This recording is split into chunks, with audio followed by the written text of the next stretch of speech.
மக்கள் அனைவருக்கும் வணக்கம். இன்னைக்கு நம்ம பேச போற டாபிக், மிஸ்டர் விஜயோட நேத்திக்கு நடந்த ஒரு மீட்டிங்க பத்தி. அந்த மீட்டிங்ல நெறைய விஷயங்கள் வந்து கான்ட்ரோவர்சி கிளப்புற மாரியும் சரி, ஒரு யங்ஸ்டர்ஸ் வந்து தேவையில்லாத ஒரு விஷயத்துக்கு வந்து தூண்டுற மாரியும் சரி பேசியிருக்காரு. ஸோ நீட் பத்தியும் சரி, யூனிஃபார்ம் கல்விக் கொள்கை திட்டங்கள பத்தியும் சரி பேசியிருக்காரு. இந்த 2 விஷயமே வந்து ஒரு 15, 20 இயர்ஸா வந்து நெறைய ஒரு எஜுகேஷனல் அனாலிசிஸ்ல வந்து நெறைய படிச்சவங்க வந்து அ நம்ம நம்ம நாட்டு பிள்ளைங்களுக்கு வந்து எந்த மாரி ஒரு எஜுகேஷனல் ஸ்கீம் இருந்தா நல்லாயிருக்கும், எந்த மாரி ஒரு சிலபஸ் இருந்தா நல்லாயிருக்கும்னு சொல்லிட்டு நெறைய அனாலிசிஸ் பண்ணி, நெறைய ரிசர்ச் பண்ணி தான் வந்து இந்த மாரி ஒரு அ பேனல் ஆஃப் கமிட்டிய ஃபார்ம் பண்ணி, இந்த மாரி ஒரு எஜுகேஷன் சிஸ்டம் வந்து கொண்டு வரதுக்காக வந்து சிபாரிசு செஞ்சிருக்காங்க.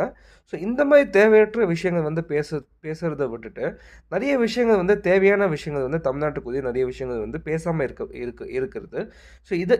இதுதான் எடுத்து வந்து முன்னெடுத்து பேசுவோம்னு சொல்லிட்டு நான் வந்து விண்ணப்பிக்கிறேன்.